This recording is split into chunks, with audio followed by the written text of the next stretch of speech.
Rebonjour à tous. Merci de m'avoir proposé d'intervenir sur les statines en complément de la plénière du Conseil scientifique ce matin. Sur les statines, alors on va essayer de réduire un petit peu votre conflit décisionnel. C'est intéressant, on va s'intéresser au conflit décisionnel, donc des médecins pour le coup. Mais que finalement ça rejoindra le conflit des patients parce que les données probantes, elles sont accessibles pour tous. Il faudra essayer de les expliquer aux patients et donc de les comprendre. Alors, moi aussi, je n'ai pas de lien d'intérêt, de conflit d'intérêt avec cette présentation, ni en général. Je ne travaille pas avec l'industrie. Et je reprends quelques diapos que Xavier nous a montrés. Effectivement, comment s'y retrouver quand on lit prescrire les statines en leur place est limitée en prévention cardiovasculaire primaire, c'est-à-dire avant qu'un patient ait fait un événement cardiovasculaire. Les recommandations européennes, en général en cardiologie, considèrent qu'il faut viser des cibles de LDL les plus basses possibles, 0,7, 1, voilà, vous avez ça en recommandation, même les recommandations françaises. Puis vous avez des livres, Philippe Even, Michel Delorgeril, qui nous disent cholestérol, cholestérol. Alors déjà, je voudrais souligner ici que les livres un petit peu polémiques ne parlent pas des statines tout de suite, elles parlent du cholestérol. C'est quelque chose qui est intéressant à souligner. Voilà, et puis effectivement, comme le rappelait Xavier, en 2018, le conseil scientifique du CNGE a pris position sur une approche un peu différente, plutôt assez proche de celle des recommandations américaines, sur le fait que, eh bien, c'est ce qui compte, c'est l'estimation du risque cardiovasculaire global pour décider, et que ça va simplifier en fait la prise en charge et peut-être réduire ou augmenter le conflit décisionnel, on va voir. Alors, comment faire pour s'y retrouver quand tous des faits semblent contradictoires ou des positionnements de personnes raisonnables, scientifiques on voit, il y a été écrit beaucoup sur les statines, il y a même des controverses, effectivement, dans les grandes revues. Et du coup, je vous propose, moi, de revenir toujours à une démarche qui va nous aider quand même, qui est structurante pour notre exercice, la démarche de l'evidence-based medicine, c'est-à-dire raisonner avec les preuves ou leur absence de preuves. Comment je me dépatouille avec ça? Et donc, effectivement, ça demande de revenir un petit peu aux sources et de savoir ce que c'est que la décision qui serait fondée sur les preuves. Et donc, en résumé, c'est simplement, dans les trois cercles qu'on présente habituellement, c'est le cercle des données scientifiques. Et le BM, c'est de dire, face à un patient, et face à mon expérience, comment j'intègre une troisième dimension qui vient de la littérature? Comment je l'intègre? Est-ce que je l'intègre? Voilà. Donc la première question qu'il faut vous poser, je crois, c'est est-ce que j'ai besoin de preuves? Voilà. Est-ce que j'ai besoin de preuves pour agir? Parce qu'en fait, il y a des situations où je n'ai pas besoin d'avoir un niveau de preuve élevé. Quand un patient souffre, il y a des exemples des exemples de tous les jours. On n'est pas obligé d'avoir des preuves pour l'aider, pour lui parler, pour l'écouter. C'est une question qui ne se pose pas forcément. Alors on peut se la poser, mais on n'est pas obligé d'en avoir besoin. Donc première question, est-ce que j'en ai besoin? Alors en prévention, comme les soins qu'on va proposer aux patients vont durer longtemps, et en fait le patient il se plaint de rien en fait, eh bien c'est vrai qu'on est plus vigilant, on espère que ce que je vais lui proposer a montré qu'il y avait un bénéfice-risque favorable. Alors, une fois qu'on a répondu oui à cette question, il nous faut des preuves. Si je vous dis là, s'il vous faut des preuves pour agir, levez la main, je voudrais voir combien ont besoin de preuves pour prescrire, pour justifier leur action. Voilà, soyez honnête, il n'y a pas de piège. Bon voilà, on est tous d'accord, ouais, on a besoin de preuves. Bon. Deuxième question qu'il faut se poser, alors, la preuve, ça ne veut rien dire. De quelle qualité? Parce qu'il y a des preuves, il y a des niveaux de preuves, et en fait, là, c'est là que ça devient compliqué. Il y a des données parfois fragiles et qu'on appelle preuves, et une preuve pourtant devrait être convaincante, et malheureusement, ce n'est pas le cas. Donc posez-vous la question, de quel niveau de preuve minimum j'ai besoin pour prescrire? Est-ce qu'un témoignage? Est-ce qu'une recommandation? Est-ce qu'une étude observationnelle? Est-ce qu'une étude sur la souris? Est-ce qu'un essai randomisé apporte la même preuve? Eh bien non, bien évidemment, vous savez que les essais randomisés, on va en parler après, nous permettent d'avoir une meilleure confiance dans les résultats. Alors, posez-vous la question, preuve, mais de quoi? De quoi on parle? Preuve de quoi? Sur quels critères? Par rapport à quoi? Preuve chez qui? De combien? Il y a plein de questions. La preuve, c'est pas un mot magique, en fait. Une fois que vous êtes rentré dans la démarche, ça vous fait poser des questions. Dans la décision, bien sûr, vous vous dites, est-ce que les bénéfices prouvés en valent la peine? Parce qu'il peut y avoir des bénéfices prouvés, mais des risques beaucoup plus dangereux, et finalement, j'y vais pas. Et puis, bien sûr, quelles sont les alternatives? Et ce raisonnement-là, il est très structurant pour notre pratique, et il va permettre vraiment pas forcément de soigner toujours au mieux, mais en tout cas d'être conscient de ce qu'on fait. Alors, la physiopathologie, que ce soit l'HbA1c pour ce matin ou le LDL cholestérol, c'est pas ça qui permet de prendre des bonnes décisions. Voilà, c'est un bon message à passer. C'est aussi l'evidence-based medicine qui nous dit, mais concentrez-vous sur des critères cliniques. Le but, c'est de sauver, d'éviter des complications, des infarctus, des AVC, mais pas de baisser un chiffre de cholestérol. On soigne des patients, on soigne des personnes et pas des chiffres. Alors, une fois qu'on a dit ça, un petit rappel philosophique. Peut-être que vous savez tout ça, mais c'est bon de le rappeler. L'essai clinique randomisé, il a maintenant à peu près 70 ans en médecine, et il n'est pas là pour embêter. Il n'a pas été créé pour embêter les médecins et les patients, il a été là pour justement apporter des résultats les plus fiables possibles. En fait, il limite ce qu'on appelle le risque de faux positifs, le mieux possible. Tous les autres études ont des risques de faux positifs. Et qu'est-ce que ça veut dire? Ça veut dire que quand je décide de prescrire un traitement, j'espère qu'en moyenne, il sera utile, alors que si je prends d'autres études, je vais être très fragile sur mon niveau de certitude, et du coup, peut-être je vais traiter à tort. Donc, traiter à tort, c'est prendre des risques aussi si la procédure a des effets indésirables. Donc voilà, c'est vraiment la méthode qui permet de limiter les faux positifs, avec un risque à 0,05 qu'on appelle le risque alpha. En moyenne, 95% des interventions seront conformes à l'étude qui donne les résultats. C'est très clair dans le texte. Voilà, à condition que les essais randomisés soient de qualité. La preuve est solide si elle a été produite dans un essai de qualité, et puis en cohérence avec éventuellement d'autres études qu'on regroupe sous le terme de méta-analyse, et qui permet d'avoir une vision un petit peu générale des résultats. Et j'en profite ici pour vous dire que cette méthode, c'est celle que nous avons choisie avec le docteur Hélène Vaillant-Roussel, qui parlera après moi, qui s'appelle « Reconstruire l'évidence base », c'est repartir d'une méthode claire pour définir ce que c'est qu'une preuve. Dernière chose concernant la preuve, elle concerne toujours, alors on dit un PICO, c'est un terme un peu, PICO ça veut dire population, intervention, comparateur, et en français objectif thérapeutique, outcome en anglais. Et en fait, elle est toujours relative à un contexte. La preuve, elle concerne une population, une procédure, un comparateur et sur un critère. Donc c'est toujours une question de l'applicabilité de la preuve à mon patient.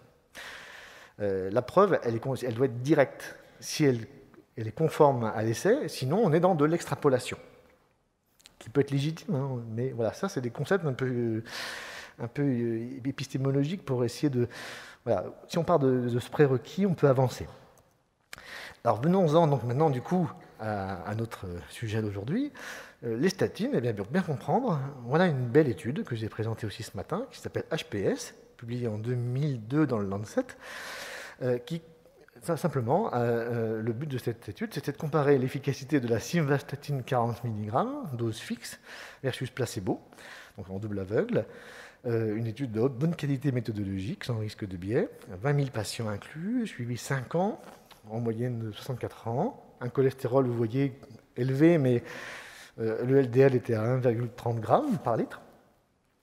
Des patients ayant peu d'hypertension, alors bien sûr à haut risque, diabétiques, antécédents cardiovasculaires étaient présents. Et ce qu'on a observé, c'est qu'il y avait une réduction de la mortalité totale. Ce médicament, il y avait 13% de décès en moins dans le groupe simvastatine par rapport au placebo. Le NNT, c'est-à-dire le nombre de patients à traiter pour éviter un mort, était de 55. Il fallait traiter 55 patients pour éviter un décès. Moins 17% de décès cardiovasculaires, moins 25% d'AVC. L'AVC, c'est quand même bien embêtant, et donc un quart d'AVC en moins, ça peut être intéressant, et moins 27% d'infarctus. Et chose très importante, et je vais vous demander une attention particulière, parce que ces résultats, ils sont très importants, c'est que cet effet, il était indépendant du cholestérol, du taux de cholestérol initial. Les chiffres que je vous montre étaient valables, quel que soit le taux de cholestérol initial, et quelle que soit la baisse de ce cholestérol. C'est-à-dire que le cholestérol diminuait de 0, le LDL diminuait de 10%, et il y avait le même effet. C'était le fait de prescrire la statine et ses effets qui passent par le cholestérol, mais pas que. On dit que les statines ont des effets pléiotropes, c'est-à-dire qu'elles ont des effets multiples, et elles donnent des résultats qui ne passent pas que par le cholestérol. C'est ce que les lipidologues veulent nous faire croire, mais ce n'est pas tout à fait juste. Et voilà, cette étude le montre de façon très claire, et elle n'a jamais été réfutée. Message important, quelle que soit la situation, par exemple un patient diabétique en prévention primaire, eh bien, l'effet était quasiment le même.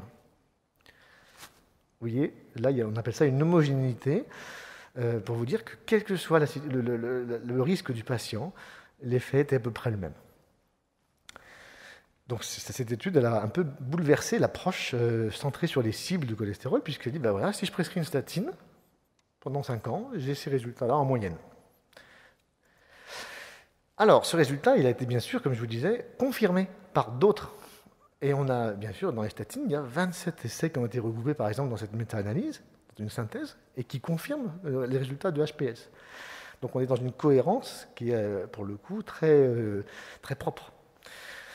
Voilà, là vous avez la méta-analyse du Lancet qui montre qu'en fait, bien sûr, les statines, en général, la simvastatine ayant démontré un bénéfice sur la mortalité totale, la pravastatine aussi, je crois, les autres, je ne crois pas. Donc, du coup, je vous disais que, quel que soit le risque de base du patient, qu'il soit à faible risque, à moyen risque ou à haut risque, les statines, en général, apportent un bénéfice, qui est une démonstration solide.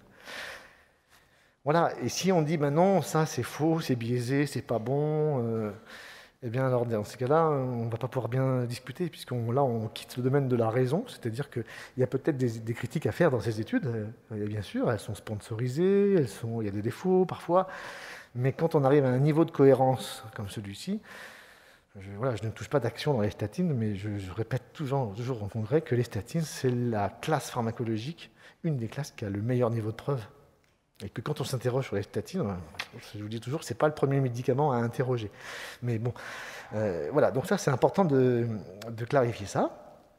Alors, bien sûr, ce qui est vrai, là vous avez l'efficacité des statines sur les infarctus du myocarde, ce qui est juste, c'est la quantité d'effets qu'apportent les statines. Là, il y a un débat, on va en discuter. C'est là que le conflit décisionnel va arriver. Ce n'est pas sur la preuve. C'est pas sur la preuve scientifique que les statines font mieux qu'un placebo.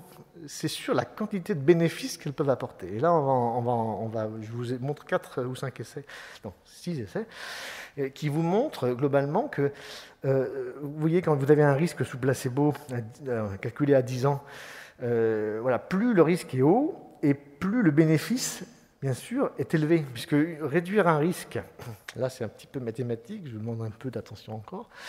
Quand vous diminuez de 25% un risque, si votre risque est élevé, eh bien, vous avez une grande diminution de ce risque. Si votre risque est très faible, eh bien, diminuer de 25% un risque faible, ça reste un risque faible. Vous avez un bénéfice faible. Et donc là, on est dans des chiffres, vous voyez, alors c'est là qu'on va pouvoir discuter, qui sont assez difficiles à comprendre, à percevoir, à intégrer. Mais le message important, c'est que voilà, la quantité d'effets attendus, bien sûr, dépend du niveau de risque du patient. Et on dit, par exemple, si on transforme en NNT, qui est un moyen de résumer ça, plus le risque est haut, plus le NNT est bas, ça veut dire qu'il faut traiter moins de patients pour éviter un événement.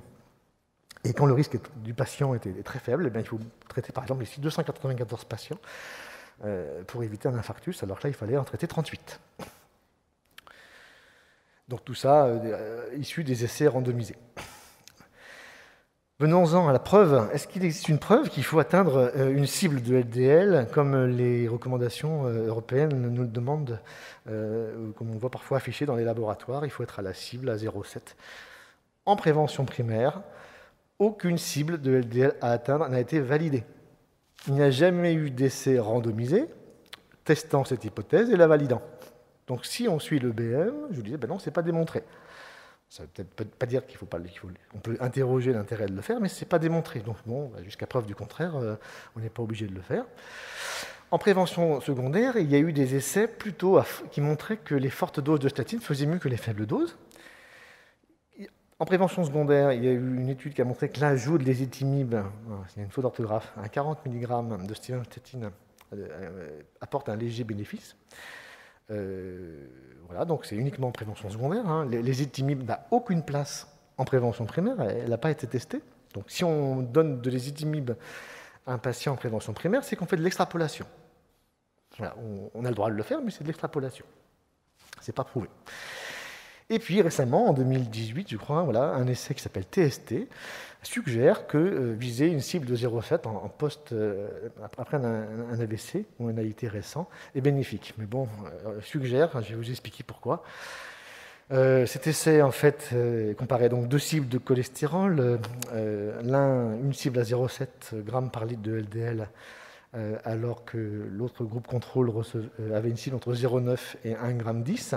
Les médicaments utilisés étaient des statines plus ou moins de l'ézetimibe. Il fallait donc, l'objectif, c'était de mesurer l'efficacité. Est-ce qu'il y a un bénéfice à atteindre 0,7 après un AVC? Eh bien, les résultats, en fait, ils sont un peu sujets à controverse, pour le coup, parce qu'il fallait 385 patients nécessaires, et puis ils ont arrêté l'étude après 277 événements. Donc déjà, c'est un peu curieux. Donc c'est une étude qui n'était pas en double aveugle. Et du coup, on a un résultat sur le critère principal qui était positif, avec une différence de 0,31 g par litre entre les deux groupes. Il y a une réduction de 22% du risque. Alors, le critère principal, c'était un critère composite, mortalité totale, AVC non fatal et infarctus non fatal. Et donc, c'était intéressant, mais à la limite de la signification statistique. Et puis, on voyait que dans ce critère, il y avait aussi les revascularisations, qui sont des procédures. Et dans une étude en double aveugle, les procédures de soins sont sujettes à... Enfin, il y a un risque de biais important. Donc, en fait, ces résultats, ils sont fragiles. Ils devraient être confirmés. En tout cas, s'il y a une preuve, c'est uniquement dans cette situation. Mais je n'appellerai pas ça une preuve, si je suis le raisonnement que j'essaie de vous expliquer. Mais plutôt un fait à confirmer, une donnée à confirmer, une donnée intéressante à confirmer.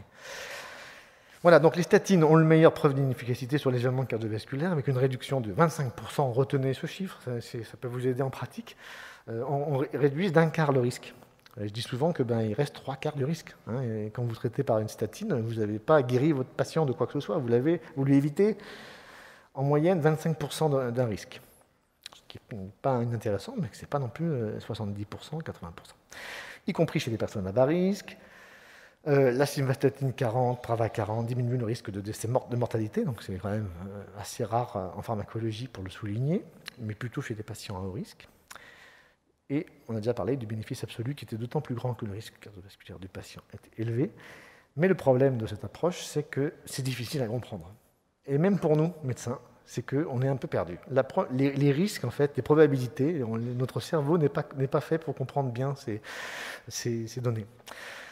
Et c'est là que la complexité arrive. Et donc, si j'ai encore un petit peu de temps, je le prends. Et je vais prendre un exemple pour rentrer dans le vif du sujet, comment faire en pratique. Hein, je crois que c'est vraiment aussi ce que vous attendez.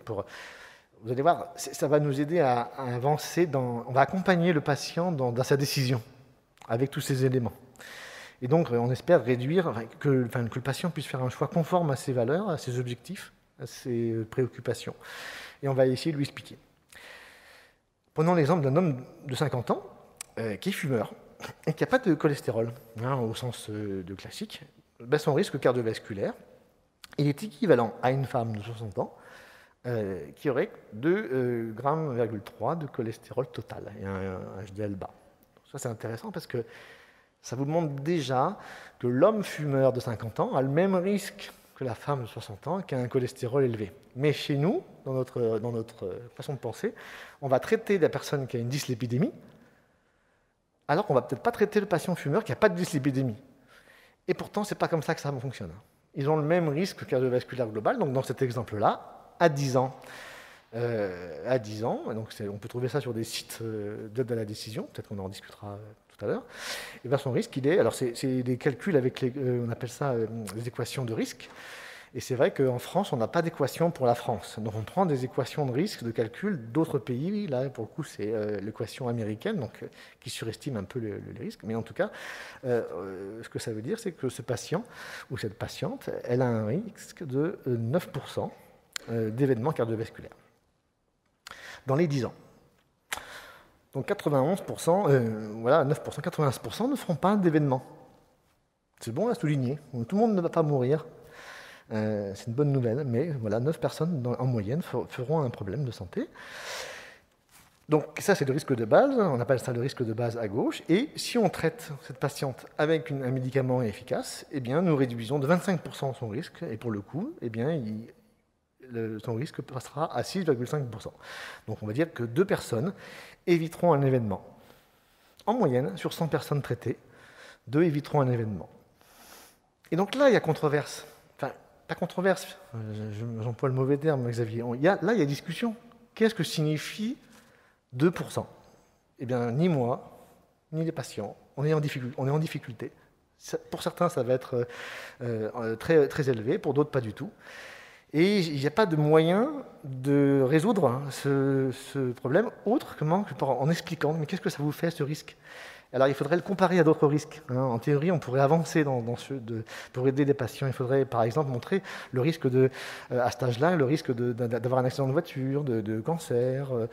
Ça serait intéressant pour qu'on mette on appelle ça en perspective les risques. Parce que c'est vrai que 2%, je ne peux pas vous dire.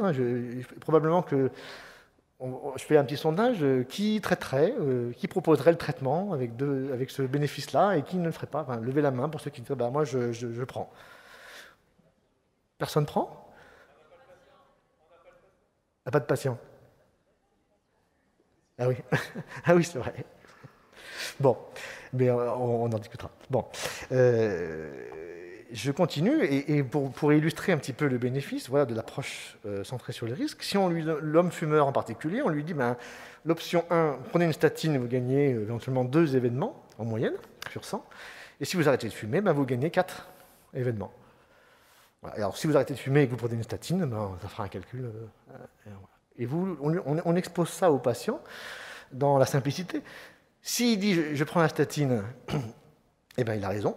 S'il ne la prend pas, il a raison, du moment qu'il se sent à l'aise avec ce choix, qu'il a compris l'information, qu'il dit oui, moi franchement, prendre une pilule tous les jours pendant 20 ans, j'ai pas envie de ça, il y a des effets indésirables, puis c'est vrai que Philippe Even, il dit des choses bizarres, je préfère pas la prendre, mais une fois que vous avez expliqué ça, qu'est-ce que vous voulez faire? Vous n'allez pas appeler la police pour qu'il prenne son traitement. Donc on a fait le mieux qu'on pouvait, et je crois que ça vraiment, cet outil-là, il permet d'avancer dans la décision et dans la réduction des conflits. Mais ça ne résout pas tout, parce que la décision, elle est complexe, elle dépend tellement de paramètres que vous allez voir, c'est un outil qui n'est pas parfait, mais qui permet d'avancer. Voilà, donc c'est le message que je voulais vous faire passer, c'est que retenez que les statines ont le meilleur niveau de preuve d'efficacité, que de le nier, à mon avis, c'est une fake news. Mais par contre, ça ne passe pas par le cholestérol. Le cholestérol permet de calculer un risque. Et une fois que vous avez décidé de prendre une statine, c'est presque la peine de doser le cholestérol, puisque de toute façon, on n'en fera rien. En prévention primaire, ce que j'essaie de vous montrer, c'est qu'une dose fixe protège, réduit le risque, et si elle est bien tolérée, il n'y a pas de raison de doser le cholestérol, puisqu'on ne va rien en faire. Il n'y aura pas d'autres traitements à rajouter, il n'y aura pas de posologie à changer, donc c'est vraiment simple. Bon, voilà, du coup, si ça vous intéresse, pour rejoindre le projet REB-Décide, pour avancer dans l'évaluation du niveau de preuve et de la décision, eh bien, vous pouvez nous contacter, on sera ravis de vous accueillir. Merci. Merci Rémi. Place aux questions.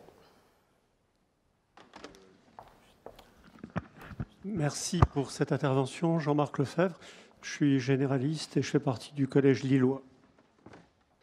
Ma question est, ne manque-t-il pas, dans ce que tu viens de nous dire, l'introduction de l'espérance de vie également? C'est une très bonne remarque. Ce que les travaux dans la communication du risque disent, c'est qu'il faut mieux présenter les bénéfices et les risques de façon en fréquence naturelle. Le risque relatif, le NNT, ça éclaire pas les patients, et donc là, ce que vous soulevez, c'est l'idée d'un autre indicateur qui serait l'espérance de vie et le gain en espérance de vie. Et en fait, les travaux de la psychologie sur sur ces travaux montrent que c'est vraiment il y a vraiment un effet de compréhension et d'aide à la décision avec la fréquence naturelle. L'espérance de vie, et c'est vrai que je crois que les statines, ramenées à cet indicateur, ça réduit de 6 mois ou 1 an, je ne sais plus. Du coup, présenté comme ça, donne l'impression, bah oui, qu'effectivement, ça n'apporte pas forcément un gain en espérance de vie majeur. Mais de la même façon que 1%, c'est pas plus parlant non plus. Enfin, c'est pas forcément très, comment dire, très important. Donc, en fait, le choix de la façon dont on présente le risque, les Anglais aiment bien aussi présenter l'âge du cœur, l'âge des artères. Ben, en fait, avec votre risque, avec vos coronaires, elles ont 20 ans de plus que votre âge. Voilà, c'est d'autres façons symboliques pour. À mon avis, tout est bon. En fait, ce qu'on doit utiliser, c'est utiliser tous les marqueurs les indicateurs de risque pour voir si le patient comprend. Parce que beaucoup n'aiment pas ce genre de situation. On va en parler. Ils veulent parfois pas décider. Ils veulent pas prendre cette responsabilité. Qu'est-ce que vous en pensez, docteur? C'est trop compliqué, vos trucs là. Ça, c'est compliqué. Hein. Tout le monde n'est pas en mesure de saisir le sens de tout ça. Donc c'est clair que c'est compliqué. Et du coup, si on peut s'aider de tous les paramètres, moi je suis d'accord. Je trouve que c'est. Mais voilà, après c'est comme présenter le risque relatif, risque absolu, NNT, espérance de vie, âge de l'organe ou fréquence naturelle. Et je plaide pour cette illustration. En gériatrie, il y a des sites qui commencent à faire ce que tu veux, avec le temps de vie, le bénéfice avant la fin de vie, le bénéfice avant le handicap et des choses comme ça. Là, de mémoire, j'ai pas le site. On a fait un colloque co-gériatrie avec Bastien Laval et ils nous ont donné plusieurs sites. Si tu es intéressé, tu peux m'envoyer un mail, je t'enverrai leur diapo. Mais ça commence. Ouais, c'est une très bonne question et ça commence. Et puis, un sujet âgé à 90 ans, enfin, la question ne se pose pas. Enfin, vous voyez, c'est des estimations à 5 ans ou à 10 ans, pour le coup. Donc, vous voyez, ça vous donne une perspective. Oui, c'est sûr que cette dimension de l'âge, mais c'est aussi la dimension de demander l'avis du patient. Qu'est-ce que lui en pense, en fait? Voilà, j'ai pas la réponse pour lui, en fait. Il faut lui demander. Une autre question en haut. Frédéric Zorzi de Lyon, bonjour.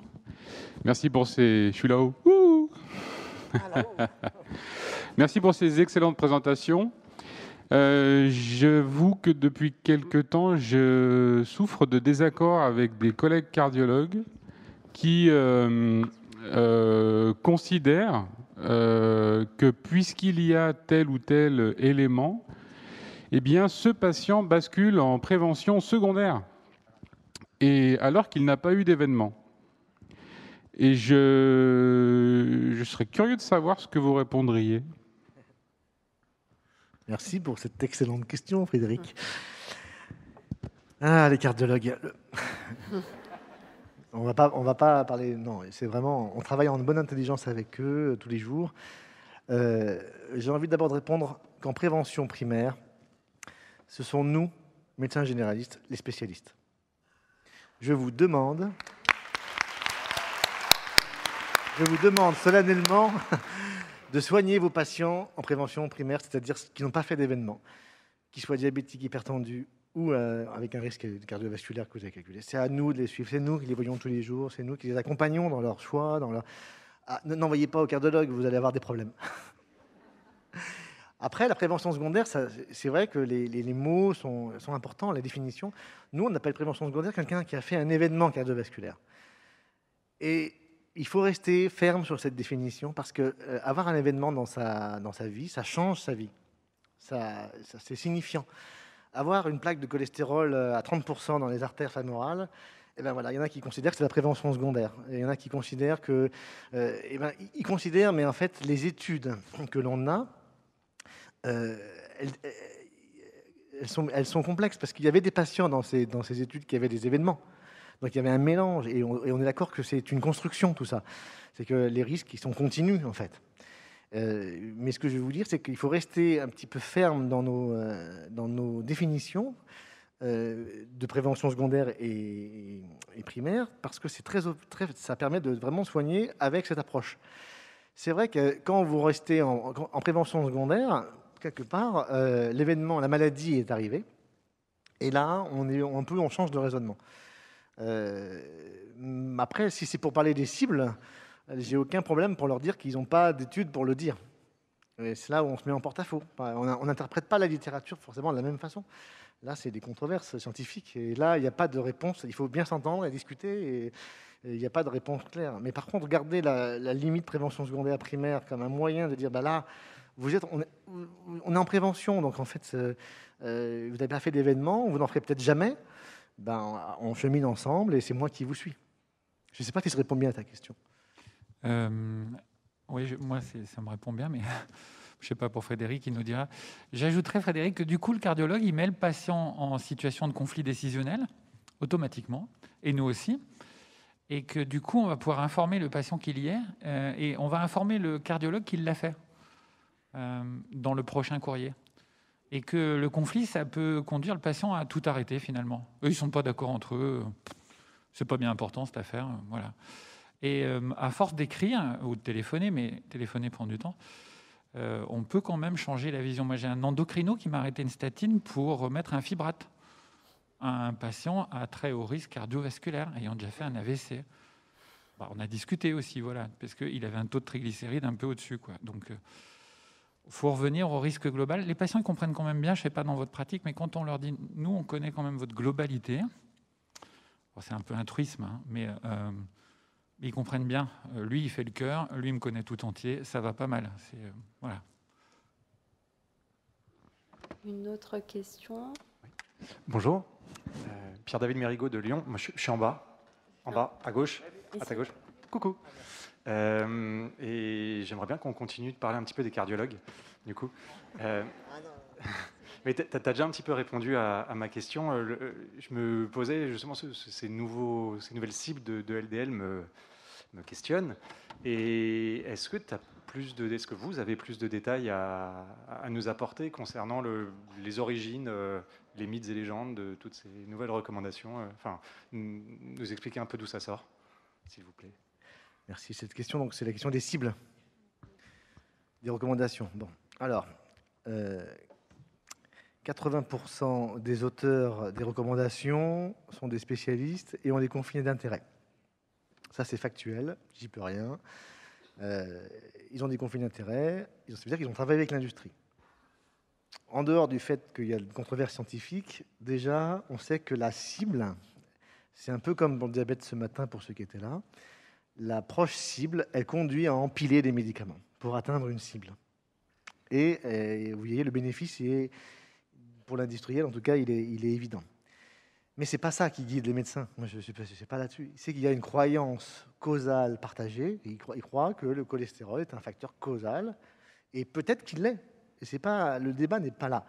Le débat, c'est de revenir à l'EBM. C'est pour ça que je martèle sur ça. Vous revenez aux études. Où sont les études qui l'ont démontré?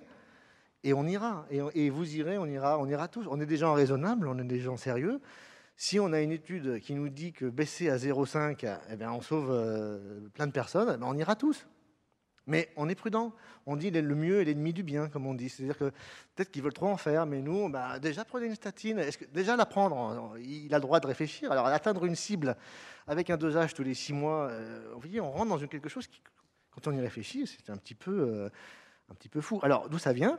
Ça vient du fait que les spécialités travaillent beaucoup sur la causalité de ce cholestérol et du coup, ont l'impression et ils construisent des modèles très, très scientifiques. Et ils ont peut-être raison. Mais voilà, l'EBM, c'est de dire vos hypothèses, elles sont intéressantes, montrez-nous les preuves. Et nous, à ce moment-là, on ira. Et je n'ai pas d'autre explication. Alors, juste pour finir, les Américains, en 2014, la recommandation américaine sur le cholestérol a bien dit, mais non, mais tout ça, c'est pas vrai. Donc, il y a aussi des experts qui ne sont pas d'accord entre eux, pour le coup, et qui montrent qu'il y a une part de discussion. Mais la vérité n'est pas encore établie, mais je pense qu'elle le sera avec les essais randomisés. Alors, ce qu'on peut demander, c'est comme dans le diabète, demandons des essais randomisés qui valident les hypothèses. Voilà, c'est ce qu'on peut faire. Pour limiter le biais de confirmation que vient d'écrire Rémi, qui est, moi, à mon avis, il y a quand même un biais de confirmation dans cette histoire. Il y a un papier de Denis Pouchin dans Exercer sur l'évolucumab, un anticorps monoclonal pour faire baisser le cholestérol. Je crois que c'est l'étude Fourier de mémoire, qui est comparée avec Inpruvit, qui est l'ézitimib, là où il y avait le petit L, là, plus une statine. Et Rémi, il fait un truc qui est très sympa, c'est le contraire du biais de confirmation. Il montre que l'évolucumab, il fait chuter beaucoup le cholestérol, Et que pourtant, la réduction des événements cardiovasculaires qu'on cherche à éviter, sur le fameux critère MACE4 ou autre, il est quasiment identique dans Improve It et dans Fourier. Donc, on aurait un truc qui ferait baisser beaucoup le cholestérol, un truc un peu moins, et les deux choses feraient le même effet. Peut-être, il faudrait qu'ils lisent le papier de Rémi. De Denis, pardon. Une autre question, Yannick? Oui. Ah, Oui. Il y avait... Yannick Carillot de Grenoble. Deux petites questions naïves. Lorsque vous utilisez le score de risque cardiovasculaire, est-ce que ce score a été validé en ambulatoire et chez nous, en France? Ça, c'est la première question. Et puis la deuxième question, qu'en est-il de ceux qui nous disent que les statines au long cours peuvent entraîner des maladies type diabète ou autre chose? Merci, c'est vraiment des questions importantes. On n'a pas beaucoup parlé des effets indésirables, hein, bien sûr, vous avez souligné, parce que la première étape, c'est se dire est-ce que c'est prouvé ou pas. Vous voyez, la démarche que je vous conseille, c'est parce que si c'est pas prouvé, vous prenez que des risques. Donc la première étape dans le raisonnement, c'est voilà, là il y a un effet, c'est démontré. Après on réfléchit. Et donc les risques, bien sûr, ils sont très fréquents. Alors, ils sont controversés aussi pour les douleurs musculaires. On n'arrive pas trop à savoir si c'est un effet nocebo ou réel. On a quand même l'impression qu'il y a bien des myalgies sous statine. Voilà. Il y a des risques de diabète, exactement, bien sûr. Les statines, c'est démontré. Ça augmente. Ça peut créer une glycémie qui augmente. Il y a des AVC hémorragiques, des rhabdomyolyses, des problèmes hépatiques. Donc, bien sûr, tout ça, c'est à mettre en balance. Et quand on explique, et voilà, c'est peut-être ça qui est manqué dans le diaporama, c'est bien montrer les risques. Aussi, voilà, est-ce que vous êtes prêt à potentiellement avoir quelques effets indésirables? C'est hyper important. Deuxièmement, l'équation score. Alors les scores. Vous avez un score devant vous, mais les scores, c'est fait pour discuter. Ça ne vous dit pas la réalité vraie du risque du patient, qui est d'abord un individu. Il n'y a pas tous les paramètres dans les équations. Par exemple, il n'y a pas l'activité physique, il n'y a pas l'alimentation, il n'y a pas le stress. Donc, en fait, il y a plein de paramètres qui n'interviennent pas dans les équations.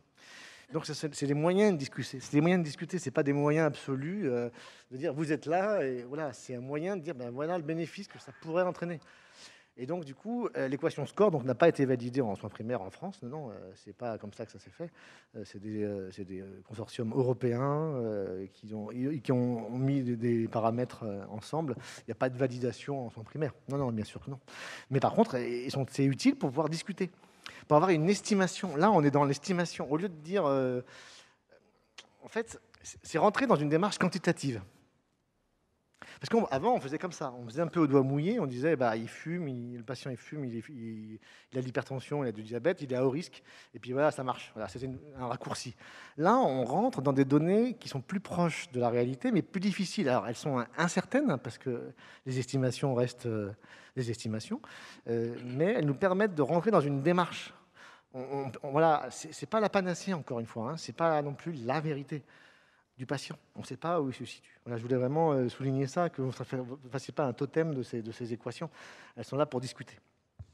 Les effets indésirables, en fait, c'est aussi une cause de conflit décisionnel. Et il y a une statine, alors je ne sais plus son nom là, mais dans l'historique des statines et de la création, la troisième, je crois, elle a été retirée du marché du fait d'événements indésirables graves. Et donc, du coup, évidemment, dans l'historique imprègne les mémoires. Et vous voyez, maintenant, les gens, ils en sortent juste, ça peut donner mal aux muscles, mais en fait, à la base, il y avait des événements indésirables. Et donc, bien sûr, il y a toujours une balance bénéfice-risque. Hein, voilà. Une dernière question. Oui. Bonjour, merci pour votre présentation. Julie Gilles de Lalonde de Paris. Je suis généraliste dans le 93. Déjà, une première remarque. En fait, ce que je comprends, c'est que finalement, pour discuter avec un patient de risque, on a besoin de lui montrer d'autres risques qui ont du sens pour lui. Je ne sais pas, le risque de gagner au loto, de mourir en avion. Ça parle, par exemple, dans les consultations d'anesthésie, les gens qui ont très peur de mourir sous anesthésie, de comparer à un autre risque, ça peut être intéressant.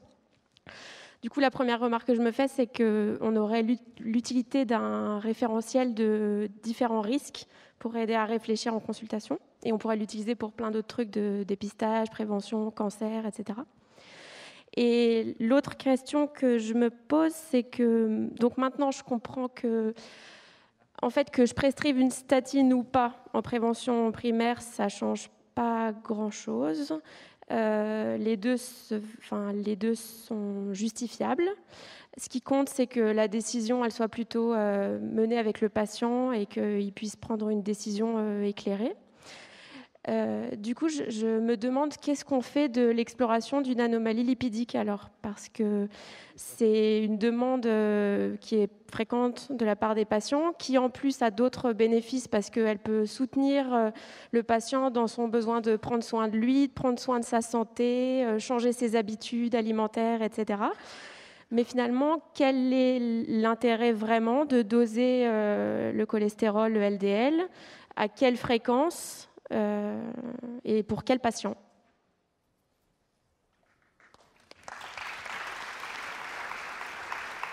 Merci pour ces pertinentes remarques.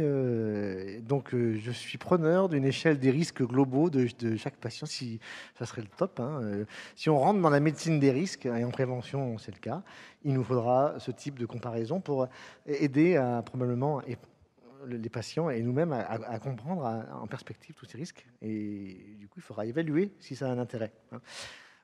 Pour les statines, la remarque, donc, je vais directement au dosage du cholestérol. Donc le dosage du cholestérol, vous le faites pour calculer un risque global en fait. Et puis une fois que vous l'avez fait, c'est fini.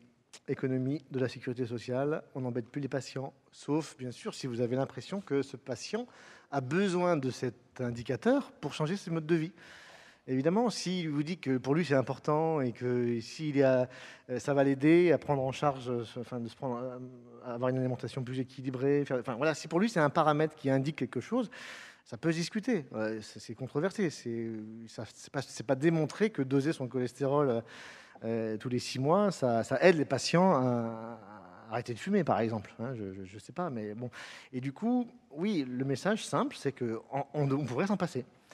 Et que voilà, ça n'a pas d'autre intérêt, puisque une fois que vous avez choisi de prescrire la statine, je vous ai dit, il n'y a pas besoin de doser après. Par contre, le dosage, il se fait à un moment donné où on calcule son risque.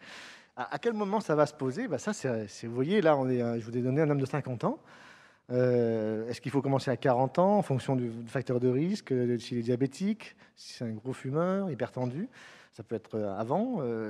Quand vous avez décidé de mesurer, d'estimer un peu mieux votre risque cardiovasculaire, vous dosez le cholestérol. Ça fait partie ça rentre dans les équations et c'est intéressant de l'avoir comme paramètre. Mais s'il ne veut pas prendre une statine, on dit on se revoit dans 5 ans pour ce problème-là.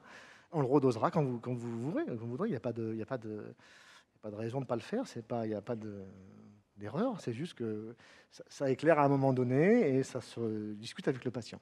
Oui, je ne sais pas si j'ai été clair, mais c'est très simple en fait.